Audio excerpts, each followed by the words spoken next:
পুনৰ বেদখলকাৰীৰে ভৰিছে ডিমৰীয়াৰ বহু অঞ্চল। কচুতলিৰ উচ্ছেদৰ পাছতো বেদখল মুক্ত হোৱা নাই অঞ্চলসমূহ। ডিমৰীয়াৰ পৰা বাংলাদেশী বিতাৰণৰ দাবী কেইবাটাও দল সংগঠনৰ।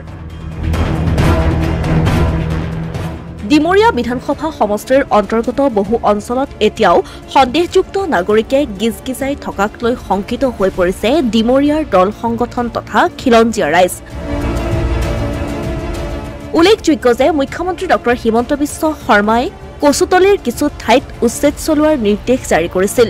20টাকৈ স্থানত উচ্ছেদ চলিছিল, কিন্তু বৰ্তমানেও সন্দেহযুক্ত নাগৰিকে বেদখল কৰি থকা পৰিলক্ষিত হৈছে কেইবাটাও অঞ্চলত। স্থানীয় ৰাইজৰ অভিযোগ অনুসৰি বহু বাংলাদেশী লোকে বসবাস কৰি আছে ডিমৰীয়া সমষ্টিত। বাংলাদেশৰ সৈতে সেইসকল লোকৰ সুসম্পৰ্কৰ অভিযোগ তুলিছে স্থানীয় ৰাইজে। কিয়নো 2024 চনৰ 25 জুনত কপালকাতাত উদ্ধাৰ হৈছিল আধাপুৰা বাংলাদেশী নোট। একে বছৰৰে 22 ডিচেম্বৰত কচুতলিত প্ৰৱেশৰ চেষ্টা চলোৱা দুজনকৈ বাংলাদেশৰ নাগৰিকক ৰাইজে আটক কৰি আৰক্ষীক গতাই দিছিল। কচুতলিত চৰকাৰী মাটি বিক্ৰীৰ সৈতে জড়িত বহু মাটিৰ দালালে বাংলাদেশত বহু মাহ ধৰি আত্মগোপন কৰি থকাৰ তথ্যও পোহৰলৈ আহিছিল। মুঠতে স্থানীয় ৰাইজ আৰু দল সংগঠনৰ মতে এইসকল লোকৰ ভিতৰত বহুতৰে বাংলাদেশৰ সৈতে প্ৰত্যক্ষ সম্পৰ্ক আছে। আমি ডিমৰীয়াৰ সমগ্ৰ নাগৰিকে ডিমৰীয়া অঞ্চলত অবৈধভাৱে যিবোৰ মানে প্ৰব্ৰজনকাৰী ইয়ালৈ আহিছে, আমি সন্দেহ কৰিছোঁ সেই মানুহবিলাক নিশ্চয় ইয়াৰ ডিমৰীয়াৰ মানে অৰিজিনেল নহয়। যিসকলৰ পৰা আমাৰ সন্দেহ আছে, সেই সন্দেহ থকা ব্যক্তিসকলক অতি শীঘ্ৰে তেওঁলোকক আমি চিনাকি কৰিবৰ কাৰণে চিনাক্ত কৰিব লাগে। আৰু তেওঁলোকে অৰিজিনেল তেওঁলোক ক'ৰ পৰা আহিছে আৰু কেনেকৈ আহিছে, ইমান মানুহ ইয়াত ডিমৰীয়াত মানে জনবিস্ফোৰণ আৰম্ভ হৈছে। তো আমি সন্দেহ কৰিছোঁ যে ইয়াত নতুন মানুহ নিশ্চয় ইয়াত প্ৰব্ৰজিত হৈছে।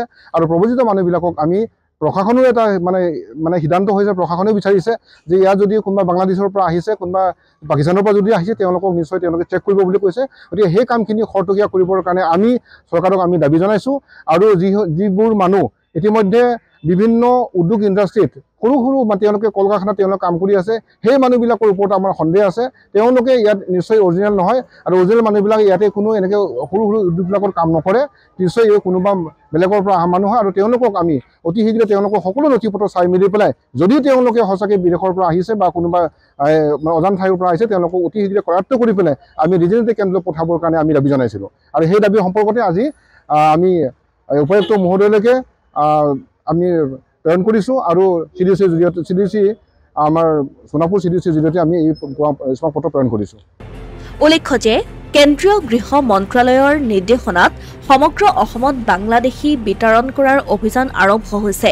সেয়েহে ডিমৰীয়াৰ স্থানীয় ৰাইজ আৰু দল সংগঠনে কামৰূপ জিলা আয়ুক্তক স্মাৰক পত্ৰ প্ৰেৰণ কৰি ডিমৰীয়া সমষ্টিত বসবাস কৰা সকলো বাংলাদেশী নাগৰিকক চিনাক্ত কৰি বিতৰণ কৰিবলৈ দাবী জনাইছে।